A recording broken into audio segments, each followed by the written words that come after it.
Всем привет, дорогие зрители, подписчики, а также гости моего канала. Я сегодня хочу рассказать о поливе винограда, также наличии влаги в почве в жизни виноградного растения. Если взять годовое потребление влаги нашим виноградным растениям за 100%, то на период после цветения до начала созревания приходится где-то около 47% всей влаги. Стоит вопрос, как поливать, сколько поливать, куда поливать. Прежде чем ответить на данные вопросы, на это влияет очень много факторов. Прежде всего это погодные условия, также какой у вас грунт, то есть почва, глина, песок и другие факторы, которые в комплексе влияют на общее количество влаги, сколько вы будете поливать и как часто поливать. Также стоит вопрос, куда поливать. Прежде чем ответить на данный вопрос, я коснусь строения корневой системы нашего виноградного растения. Корневое строение я снимал видеоролик. Кому интересно, можете пройти по ссылочке и посмотреть. Сегодня коснусь лишь некоторых моментов, которые касаются данного видеоролика. Прежде всего, строение корневой системы бывает двух типов, то есть первичное строение и вторичное строение.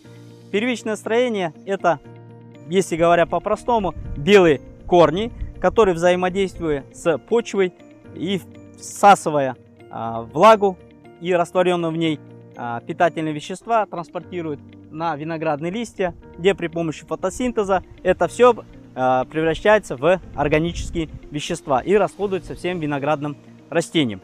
Так вот, жизнь и продолжительность и способность усваивать влагу и питательные вещества происходит на протяжении 10-15 дней. Через 10-15 дней она нарастает коркой, коричневой такой тканью, огрубевает и перестает взаимодействовать с почвой. И имеет лишь функцию для транспортировки и накопления питательных веществ. Так вот, по данным виноградаря Болгарева, после 3 лет виноградное растение, количество корневых окончаний имеет такое же, и в последующем она не меняется, а лишь осваиваются все новые и новые горизонты. Если коснуться моего виноградника, то как я пришел к своей поливочной системе. Это все в комплексе, также и на это влияет формировка, в каком находится у вас почва, задернение, черный пар. Это все имеет значение. Также полив винограда, молодого и взрослого виноградного растения отличается. Так, при посадке молодого виноградного растения мы стараемся поливать в приствольные круги. Таким образом мы стимулируем развитие наших корней по окружности. Я изначально сделал корневой полив в подземный. Было закопано 32-й полиэтиленовый шланг на глубину где-то 35-40 сантиметров, обсыпленный гравием и просверлены в ней отверстия. Поливая в этот поливочный шланг, да, 32-й, я осуществляю полив.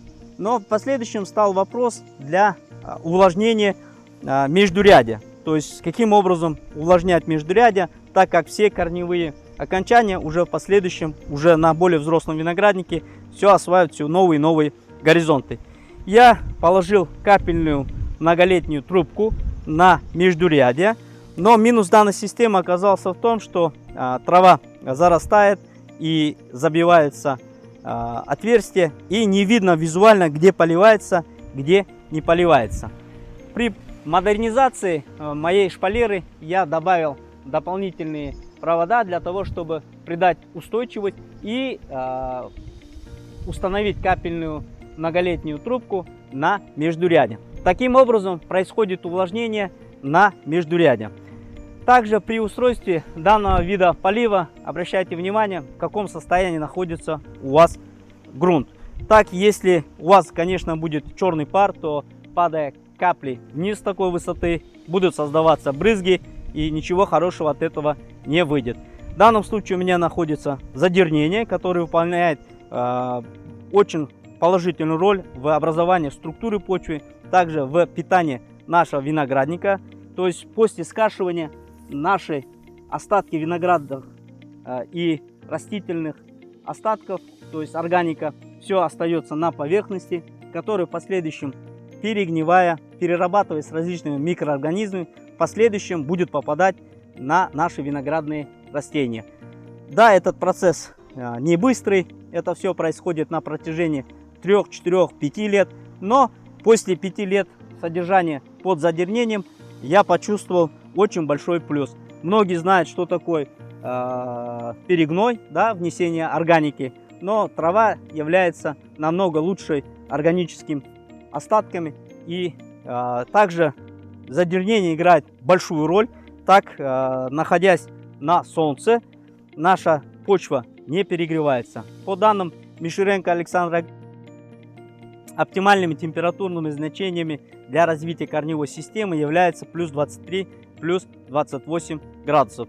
Так, после задернения у нас почва не так сильно прогревается, имеет оптимальное температурное значение. Это особо актуально в южных регионах, там, где стоит жаркая погода. Также по прогнозам погоды предстоит неделя очень с высокими температурными значениями. Обязательно нужно поливать, так как если будет недостаток влаги, то процессы фотосинтеза и в общем жизнь будет нашего виноградного растения угнетаться и будет ухудшаться. Это все, что я хотел сегодня рассказать. Всем пока, до новых видео.